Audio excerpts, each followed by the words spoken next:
மொழியான தமிழ் மொழி 1927ஆம் ஆண்டிலேயே நாயக்கரின் சாதி பெயரை புறக்கணித்து புறம் தள்ளிவிட்டார்.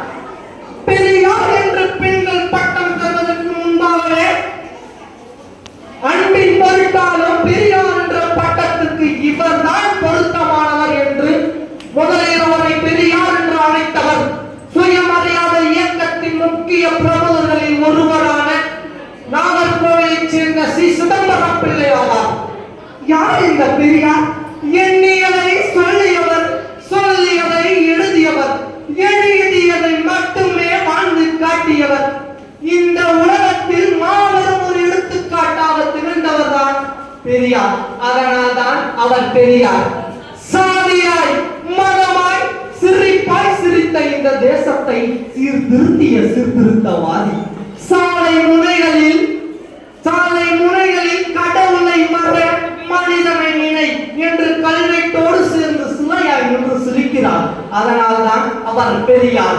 இந்த சமுதாயத்தில் சமத்துவம் நிலைபெற்றிட வேண்டும் என்பதற்காக தனது வாழ்நாளிலே 20 லட்சம் கிலோமீட்டர் பிரயாணம் செய்து 10,700 நிகழ்ச்சிகளில் பங்கேற்று 21,400 மணி நேரம் பேசி நவீன தமிழகத்தை வித்திட்டவர். அதனால் தான் அவர் பெரியார். தொண்டு செய்து படுத்த பழம் தூயதாடி மார்பில் விழும், மண்டை சுரப்பை உலகுகளும் மனக்குகையில் சிறுத்தைகளும் எட்டை தொழவிடாமல் பெண்களை வீட்டுக்குள்ளே பூட்டிவிட்ட காலகட்டத்தில் அடுப்போதும் பெண்களுக்கு படிப்பதற்கு என்று யாசிய ஆணாதிக்கத்தின் மத்தியிலே ஆணுக்குள்ளும் பெண்மை உண்டு, பெண்ணுக்குள்ளும் வீரம் உண்டு என்ற பெண்களின் கைகளிலே பூட்டியிருந்த அடிமைத்தனம் என்னும் விலங்கை உடைத்தெறிந்தார். அதனால் தான் அவர் பெரியார். பெண்ணே, அழகு கலை நீ, பேசும் ஓவியம் நீ, புரியாத காவியம் நீ, பண்பு பொருட்கள் நீ, தீமையை ஒழிக்கும் புயல் நீ என்று பெண்ணுக்குள்ளும் ஞானத்தை புகழ்த்தி பெண்களின் விடுதலைக்கு வித்தித்தார். அதனால் தான் அவர் பெரியார். ஆயுதமும் காகிதமும் பூஜை செய்ய அல்ல, புரட்சி செய்யவே என்று கூறியிருக்கிறார் தந்தை பெரியார். காலமெல்லாம் மழையாகவே வாழ்ந்து சாவதை விட அறிவை கொண்டு சற்று சிந்திக்க வேண்டும் என்று சிந்திப்பவன் மனிதன், சிந்திக்க மறுப்பவன் மதவாதி, சிந்திக்காதவன் மிருகம், சிந்திக்க பயப்படுகிறவன் கோழை என்று நம்மை அனைவரையும் சிந்தனையில் ஆழ்படுத்தினார். அதனால் தான் அவர் பெரியார். ஞான பெரியாராக தந்தை பெரியாரை முதலில் கண்டவர் பாரதிதாசன்.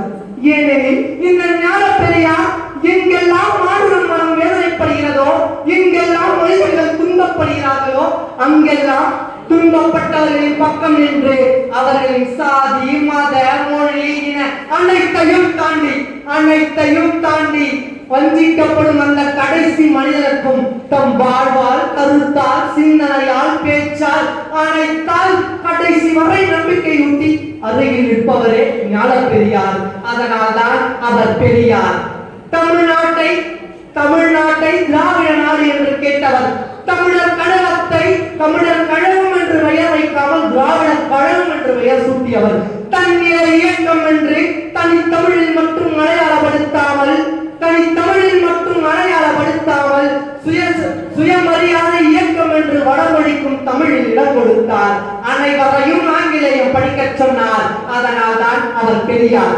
இன்றைய அரசியல் வரலாற்றிலேயே பெரியாரை கொண்டு அதிர்வுகளை ஏற்படுத்திய, இன்னும் ஏற்படுத்திக் கொண்டிருக்கும் ஒரு தலைவர் பெரியார் என்றால் அது மிகையாகாது.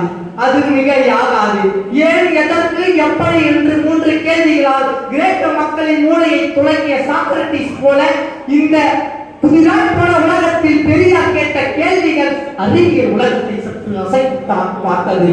இந்த சுயமரியாதை சூரிய உதயத்திற்கு பின்புதான் தமிழக மக்களுக்கு தலைமுறை தொடங்கியது. 94 வயது 98 நாட்கள் வாழ்ந்த பெரியாரின் வாழ்க்கை சாதாரண வாழ்க்கை அல்ல, அது ஒரு மனித வாழ்க்கை அல்ல, அது ஒரு சமூகத்தின் வாழ்க்கை. அதனால் தான் அவர் பெரியார். கோட்டையில் கொஞ்சம் பெண்களை கட்டி அவன் கூட்டிலே அடைத்து வைத்தார். காலமாக அழுது கொண்டிருக்கும் பெண்களின் கண்ணீரை பெரியார் முன்னோடு துடைத்து வைத்தார். மாணவன் கடுப்பாறை அழுவை கடுப்பாறை முன்னோடு உயர்ந்த வெட்டப்பாறை வாழும் உள்ளவரை வைக்க உள்ளவரை யார்தான் மறவார் தந்தை பெரியாரை.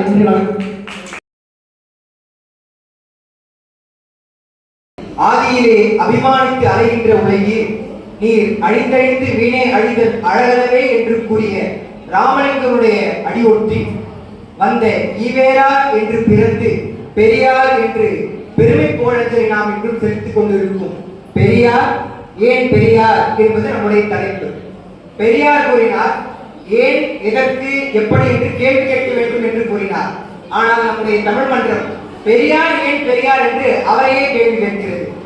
வள்ளுவரை போய் நாம் கேட்டோம் என்று சொன்னால் செயற்கை செய்வார் பெரியர் என்று அவர் கூறிவிடுகிறார். நம்முடைய தமிழுடைய மரபிலே தொல்காப்பியத்தில் இருந்தே பகுத்தறிவு அந்த உணர்வை பற்றி பேசப்படுகிறது. ஒன்றறிவதுவே உற்றறிவதுவே என்னும் அந்த பாடலிலேயே தொல்காப்பியர் ஆறறிவதுவே அவற்றுடைய மனநே என்று பகுத்தறிவும் ஒரு உணர்வு பெற்றிருப்பவன் தான் மனிதன் என்று கூறுகிறார். சமய இலக்கியங்களாக சொல்லப்படுகின்ற வல்லாருடைய பாடலாக இருந்தாலும் சரி, திருநாவுக்கரசர் போன்றவருடைய பாடல்களிலும் இறை வழிபாடு என்பது முக்கியமாக இருந்தாலும் சாதி, குலம், கோத்திரம் என்ற அந்த வேற்றுமை இருக்கக்கூடாது என்று பெரும்பாலும் பேசப்படுகிறது. அப்படித்தான் பெரியார் எந்த ஒரு ஏற்றத்தாழ்வும் இருக்கக்கூடாது என்று எண்ணினால் அதற்காக அவர் செயல்பட்டதனால் அவரை நாம் பெரியார் என்று போற்றுகிறோம்.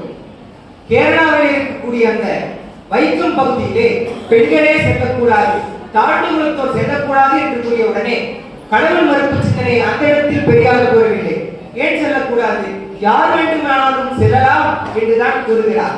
திருநாவுக்கரசருடைய பாடலிலே சங்கநிதி பதுமநிதி இரண்டும் தந்து தரணியோடு வாழும் ஆழத் தருவரேனும் அங்குவார் அவர் செல்வம் மதிப்போம் அல்லோம் மாதியவருக்கு ஏகாந்த அண்டராகி அங்கவெல்லாம் குறைக்கழுது தொழுநோயராய் ஆபத்து தின்றுவழும் புலையரேனும் கங்கைவார் சடை கரந்தார்க்கு அன்பராகி அவர் கண்டீர் நாம் வணங்கும் கடவுளாரே என்று பாடுகிறார். அது மட்டுமில்லாமல் சாத்திரம் பல பேசும் சழக்கர்கார் கோத்திரமும் குலமும் கொண்டு என் செய்வீர் என்றெல்லாம் பாடுகிறார் என்று சொன்னால் இந்த சாதியின வேற்றுமைகளைத்தான் பெரியார் ஒழிக்கிறார். அதை நாம் மிகவும் உண்மையாக புரிந்து கொள்ள வேண்டியது இன்றைய இளைஞர்களுடைய கடமை. பெரியாருடைய மிக சிநேகிதரான நண்பர் யார் என்று சொன்னால் திருவிக்கா. திருவிக்கா மிகவும் ஆர்த்திகப்பட்டுடையவர். அவர் பெரியாருடைய இடத்திற்கு சென்ற உடனே திருவிக்கா குடித்து முடித்து வந்தவுடன் பெரியார் அவருடைய கைகளிலே திருநீற்று மணலை ஏற்றி கொண்டு நிற்கிறார். திருவிக்காவிற்கு ஆச்சரியம், ஐயா நீங்க இப்படி வச்சிருக்கீங்களே சொன்ன உடனே பெரியார் ஒரு வார்த்தை சொன்னார். நான் தான் சொல்லியிருக்கேன்ப்பா, என்னுடைய கருத்துக்கிறதுனால எல்லாரும் ஏற்றுக்கொள்ளணும்னு நான் திணிக்கவில்லை, உங்களுடைய கருத்தை நான் மதிக்கிறேன் என்று நின்றவர் பெரியார். அதனாலே தான் அவர் பெரியார் என்று நாம் பேசுகிறோம். இங்க அண்மையில் இருக்கக்கூடிய பச்சையப்பன் கல்லூரி, அங்க பெரியார் வருவார். இப்பதான் தமிழ்தாய் வாழ்த்து நம்ம போடுறோம். ஆனா அன்றெல்லாம் கடவுள் வாழ்த்து தான். பெரியாரை சிறப்பு விருந்தினராக அழைத்து அவர் உட்கார்ந்து கொண்டிருப்பார். முடியாத வயதுதான் கடவுள் வாழ்த்து போடுவாங்க. அவர் உட்கார்ந்து அவர் கேட்க போறது கிடையாது. ஆனா தள்ளாடி எழுந்து நிற்பார் என்று சொன்னால் அவர்தான் பெரியார். அதனாலதான் நம்ம பெரியாரை இன்றும் பேசுகிறோம். தன்னம்பிக்கையை விதைத்தவர், எதையும் ஏன் எதற்கு எப்படி என்று கேள்வி கேட்க வைத்தவர், உலகின் மாபெரும் சிந்தனையாளர், அழைக்க முடியாத வரலாற்று அறிஞர் தந்தை பெரியார் அவர்கள். இறையை மர மறையை பெற மதம் விடு மனிதம் எடு துதிக்கு மதிநோக்கு என்ற பகுத்தறிவு சிந்தனை கொண்டு வாழ்ந்தவர் தான் தந்தை பெரியார். ஒருவன் தகுதியும் திறமையும் பெறுவதற்கு தான் பள்ளிக்கு செல்கின்றான். ஆனால் பள்ளியில் சென்று படிப்பதற்கும் பயில்வதற்கும் கூட தகுதி திறமை வேண்டும் என்று கூறினால் அது அயோக்கியத்தனம் என்று கூறி சமூக சமத்துவத்தை நிலைநாட்டியவர் தான் தந்தை பெரியார் அவர்கள். பெண் விடுதலை பெற வேண்டுமானால் ஆண்மை அழிய வேண்டும் என்று கூறியவர். இன்று பெண் விடுதலைக்காக பேசுவதும் எழுதுவதும் மிகவும் எளிது. ஆனால் 70-80 ஆண்டுகளுக்கு முன்பே பெண் விடுதலையை சிந்தித்து அதற்கு செயல் வடிவம் கொடுத்து அதில் வெற்றியும் கண்டவர் தான் தந்தை பெரியார் அவர்கள். யார் சொல்லியிருந்தாலும் எங்கு படித்தாலும் நானே சொன்னாலும் உனது புத்திக்கும் பொது அறிவிற்கும் பொருந்தாது, எதையும் நம்பாதே என்று மூட நம்பிக்கை ஒழிப்பிற்காக பாடுபட்டவர்.